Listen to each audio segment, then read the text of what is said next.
যে ইয়া রাসূলুল্লাহ কিভাবে আপনার শান-ও-মানকে আমার আল্লাহ তাআলা বাড়িয়ে দিয়েছেন। তখন আল্লাহ তাআলার রাসূল বললেন, আল্লাহ তাআলা ভালো জানেন। এই কথা যখন আল্লাহ তাআলার রাসূল বললেন, তখন আল্লাহ তাআলা ওহীর মাধ্যমে জানা দিলেন কিভাবে বাড়িয়ে দিয়েছেন। আল্লাহ তাআলা বলতেছেন, যেই জায়গার মধ্যে আমি আল্লাহ তাআলার নাম চলবে, যেই জায়গার মধ্যে আমি আল্লাহ তাআলাকে স্মরণ করবে, সেই জায়গার মধ্যে আমার রাসূলকে তোমরা স্মরণ করবে। জোরে বলেন সুবহানাল্লাহ। আল্লাহ তাআলা জানা দিয়েছে, ইযা যুকিরতু যুকিরতা মাই। যেই জায়গার মধ্যে আমি আল্লাহ তাআলার স্মরণ করবে, যেই জায়গার মধ্যে আমি আল্লাহ তাআলার নাম তোমরা স্মরণ করবে, সেই জায়গার মধ্যে আমার রাসূলকে তোমরা স্মরণ করবে। চিৎকার মেরে বলেন সুবহানাল্লাহ। এখন আপনাদের সামনে আমি প্রশ্ন করতে চাই, এই যে মুয়াজ্জিন সাহেব আযান দেয়, এই আযানের মধ্যে আল্লাহর নাম আছে না নাই? আরো জোরে বলেন না, আছে না নাই? এই নামাজের মধ্যে এবং এই আযানের মধ্যে আল্লাহর রাসূলের নাম আছে না নাই? এই জন্য আল্লাহ তাআলা জানা দিয়েছে, ইযা যুকিরতু যুকিরতা মাই। শুধু আমি আল্লাহ তাআলার নাম স্মরণ করবে এমনটা নয়, আমার নাম যেই জায়গার মধ্যে তোমরা স্মরণ করবে, সেই জায়গার মধ্যে আমার হাবিবের নাম তোমরা স্মরণ করবে। এই জায়গার মধ্যে দেখেন, এই জন্য আযানের মধ্যে আল্লাহর নাম, আবার আযানের মধ্যে আল্লাহর রাসূলের নাম। এই জন্য নামাজের মধ্যে আল্লাহর নাম, আবার নামাজের মধ্যে আল্লাহর রাসূলের নাম। ইকামতের মধ্যে আল্লাহর নাম, আবার ইকামতের মধ্যে আল্লাহর রাসূলের নাম। যেই জায়গার মধ্যে আল্লাহ তাআলার নাম আপনি নেবেন, সেই জায়গার মধ্যে আল্লাহর রাসূলের নাম রয়েছে। জোরে বলেন সুবহানাল্লাহ। শুধু তাই নয়, আপনি যখন কবরের মধ্যে যাবেন, ফেরেশতারা যখন আপনাকে প্রশ্ন করবে, আল্লাহ তাআলা যখন আপনাকে প্রশ্ন করবে, শুধু এই জায়গার মধ্যে মান রব্বুকা হতে পারত, মান রব্বুকা হতে পারত, কিন্তু আল্লাহ তাআলা শুধু রবের নাম দেন নাই, শুধু আল্লাহ তাআলা দ্বীনের নাম দেন নাই, ইসলামের নাম দেন নাই। আল্লাহ তাআলা সেই প্রশ্নের সাথে আল্লাহর রাসূলের নাম দিয়েছে। যারা বলেন সুবহানাল্লাহ।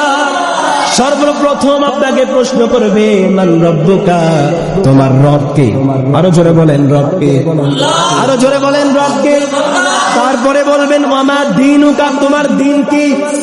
আরো জোরে বলেন, আমাদের দিন কি? তারপরে সর্বশেষ আল্লাহ তাআলা আমাদেরকে প্রশ্ন করবে, তোমাদের রাসূলকে, তোমাদের নবীকে। আমরা যদি সেই সময়ের মধ্যে বলতে পারি আমাদের নবী হচ্ছে হযরত মুহাম্মদ রাসূলুল্লাহ সাল্লাল্লাহু আলাইহি ওয়াসাল্লাম, যদি আমরা এই কথা বলতে পারি, তাহলে আমাদের জন্য আল্লাহ তাআলা জান্নাত রেখে দিয়েছে। আর যদি এই প্রশ্নের উত্তর আমরা না দিতে পারি, এই প্রশ্নের উত্তর না দেওয়ার কারণে আমাদের ঠিকানা হয়ে যাবে জাহান্নামের মধ্যে। জোরে বলেন নাউজুবিল্লাহ। আপনি দুইটা প্রশ্নের উত্তর ঠিক দিবেন, যে আমাদের রব আল্লাহ, আমাদের দিন ইসলাম। এই দুইটা প্রশ্নের উত্তর আপনি ঠিকভাবে দেবেন, কিন্তু একটা প্রশ্নের উত্তর আপনি দিতে পারেন নাই, যে আমাদের রাসূলকে। এই রাসূল যদি আপনি বলতে পারেন না, আপনি যদি রাসূলের নাম না বলতে পারেন, এই কারণে আমাদের ঠিকানা হয়ে যাবে জাহান্নামের মধ্যে। জোরে বলেন না নাউজুবিল্লাহ। তাহলে আপনি বুঝে নেন যে আল্লাহ তাআলা আল্লাহর হাবিবের শান-ও-মানকে কতটা বাড়িয়ে দিয়েছে। যেই জায়গার মধ্যে আল্লাহর নাম, সেই জায়গার মধ্যে রাসূলের নাম। যেই জায়গার মধ্যে আল্লাহর নাম, সেই জায়গার মধ্যে রাসূলের। আল্লাহ তাআলা সূরা আনফালের 20 নম্বর আয়াতের মধ্যে আল্লাহ তাআলা জানা দিয়েছেন, ওয়া আতিউল্লাহ ওয়া আতিউর রাসূলা। জোরে বলেন সুবহানাল্লাহ। আল্লাহ তাআলা পবিত্র কুরআনুল কারীমের মধ্যে জানা দিয়েছে, তোমরা আল্লাহ তাআলার অনুগত করো, তোমরা আমি আল্লাহ তাআলার অনুগত করো, ওয়া আতিউর রাসূলা, এবং তোমরা আমার রাসূলের অনুগত করো। সুবহানাল্লাহ। কেন অনুগত করতে বললেন?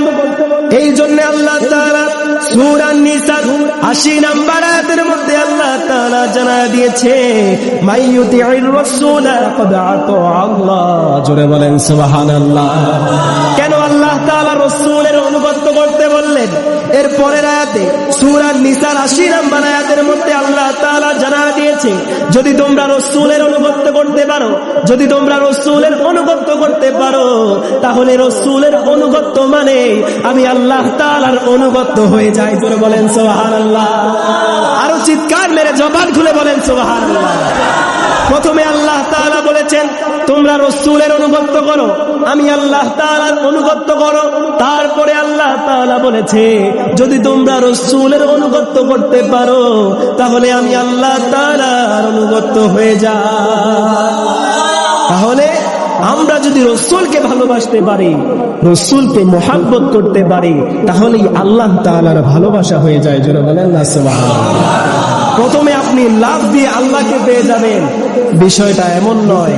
আপনি সারাটা জীবন ইবাদত করবেন, কিন্তু সেই ইবাদতের মধ্যে যদি আল্লাহর রাসূলের নাম না থাকে, সেই ইবাদত আল্লাহ তাআলার কাছে কখনো গ্রহণযোগ্য হবে না। এই জন্য একজন শায়ের বলতেছেন, আল্লাহ মানা নবী মানা নয়, নবী মানলে আল্লাহ মানা হয়। জোরে বলেন না সুবহানাল্লাহ। শায়ের বলতেছেন আল্লাহ মানা নবী মানা নয়, নবী মানলে আল্লাহ মানা হয়। এটা কারো কথা নয়, এটা স্বয়ং আল্লাহ তাআলার কথা। জোরে বলেন না সুবহানাল্লাহ। আল্লাহ তাআলা নিজেই বলতেছেন যদি আল্লাহর হাবিবকে, আমার হাবিবকে তোমরা অনুগত্য করতে পারো, ভালোবাসতে পারো, মুহাব্বত করতে পারো, তাহলেই আমি আল্লাহ তাআলার অনুগত্য, আমি আল্লাহ তাআলার ভালোবাসা হয়ে যায়। জোরে বলেন সুবহানাল্লাহ। মানা নবী মানা নয়, নবী মানলে আল্লাহ মানা হয়। আল্লাহ মানা নবী মানা নয়, নবী মানলে আল্লাহ মানা হয়, নবী মানলে আল্লাহ মানা হয়। সে হাবিবকে মানার দরকার আছে না নাই? আরো জোরে বলেন দরকার আছে না নাই?